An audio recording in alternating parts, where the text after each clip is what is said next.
A pergunta é a seguinte, então, para confrontar com o que virou manchete. A mulher do Bolsonaro disse que foi ameaçada por ele? Não. É isso que a matéria diz. Não tem nenhuma confirmação dela de que disse Ela isso. fez alguma denúncia a esse embaixador brasileiro lá na Noruega? Não, não foi. Não houve queixa também de uma Eles são, hoje ainda ela vê o marido como uma ameaça, como um homem perigoso? Não, ela Tanto diz que apoia a sua candidatura. Que apoia. Então é o seguinte, o que aconteceu? Por que a notícia é essa? E é uma notícia falsa? E é uma notícia falsa? E é uma notícia falsa?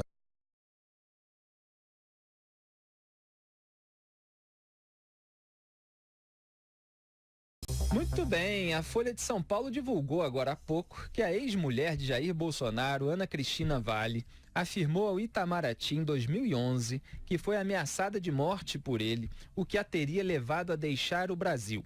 O relato consta de um telegrama arquivado no órgão. Na época, Bolsonaro e Ana Cristina travavam uma disputa judicial no Rio sobre a guarda do filho do casal, então com cerca de 12 anos. Diz o telegrama ao Itamaraty, escrito pelo então embaixador brasileiro em Oslo, Carlos Henrique Cardim. Aspas, a senhora Ana Cristina Siqueira Vale disse ter deixado o Brasil há 2 anos, em 2009, por ter sido ameaçada de morte pelo pai do menor, Bolsonaro. Aduziu ela que tal acusação poderia motivar pedido de asilo político neste país, Noruega. Fecho aspas. Hoje, Ana Cristina, ex-servidora da Câmara Municipal de Resende, usa o sobrenome Bolsonaro e é candidata a deputada federal pelo Podemos. E ela disse apoiar a candidatura do ex-marido ao Planalto e considerou superado o episódio na Noruega, embora alegue ter sido pressionada por ele na época. Agora, eu estava lendo a reportagem pouco antes de entrar aqui no estúdio. No 20º parágrafo, sem brincadeira, no 20º parágrafo da matéria tem as seguintes informações. Ana Cristina disse por mensagem de aplicativo de telefone celular que não falou com nenhum cônsul ou vice.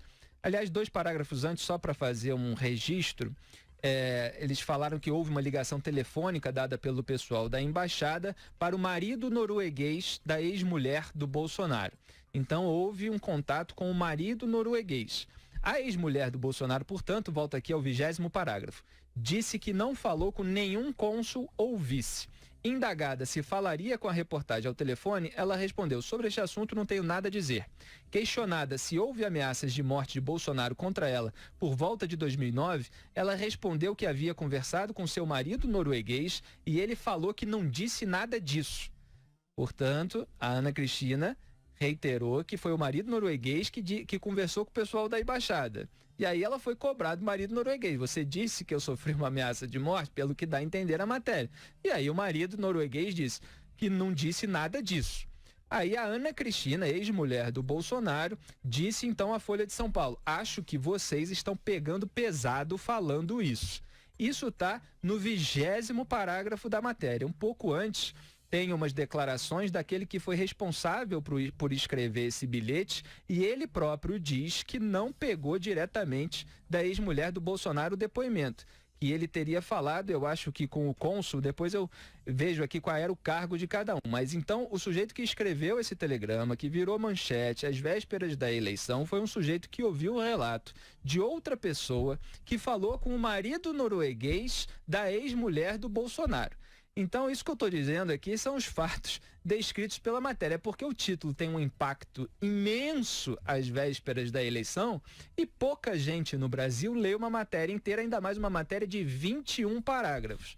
Então, lá no 20º, essas coisas ficam um pouco mais esclarecidas. Era uma disputa de marido e mulher, evidentemente um clima tenso. Parece que era necessária, na época, autorização do pai para que uma mãe, por exemplo, levasse o filho para fora do país. Aí o Bolsonaro ficou, parece, receoso de que ela pudesse estar levando o filho sem a autorização dele, aí ela alegava que estava levando apenas para tirar umas férias. Então teve uma disputa, uma briga de casal, ex-casal, né? E aí gerou toda essa confusão, Augusto Nunes. Bom, tem gente que acha, jornalistas, inclusive jornalistas ligados ao PT, evidentemente, eles acham que se você não entrevistar o Bolsonaro, trocando pontapés ou acusando desde a primeira pergunta até a despedida, você está na campanha do Bolsonaro.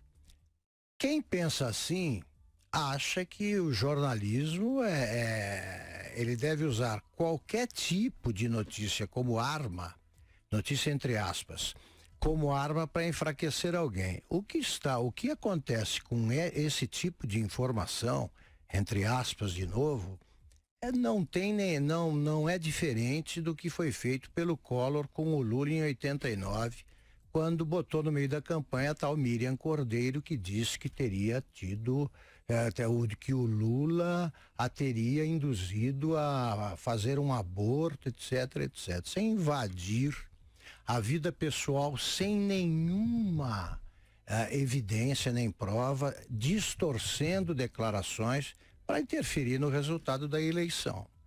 Isso é uma constatação. Os jornalistas de verdade não fazem isso. A pergunta é a seguinte, então, para confrontar com o que virou manchete. A mulher do Bolsonaro disse que foi ameaçada por ele? Não. É isso que a matéria diz. Não tem nenhuma confirmação dela de que disse ela isso. Fez alguma denúncia a esse embaixador brasileiro lá na Noruega? Não, não foi. Não houve queixa também de uma ela hoje ainda ela vê o marido como uma ameaça, como um homem perigoso? Não, ela diz que apoia a sua candidatura. Que apoia. Então é o seguinte, o que aconteceu? Por que a notícia é essa? E é uma notícia falsa, porque induz ao quê? O Bolsonaro ameaçou, essa mulher foi para a Noruega e nunca mais apareceu, de tão perigoso que é o homem que no momento está no hospital, depois de esfaqueado, só para registrar. Muito bem. Vou dar agora informações que todo jornalista que exerce a profissão com dignidade deve conhecer. Para 10 pessoas que leem o título de uma reportagem, 9 veem também a foto, 6 vem aqueles destaques que se seguem ao título, a gente chama de subtítulo, e 4 leem a matéria. Portanto, 6 que viram o título deixaram de ler a matéria e não viram essas informações a que o Felipe se referiu. Isso é jornalismo, né? E aí tem essa batalha, não, temos de cuidar, temos que evitar fake news. É mentira. É mentira, é induzir a pessoa em erro para interferir no resultado da eleição. O resto é conversa fiada.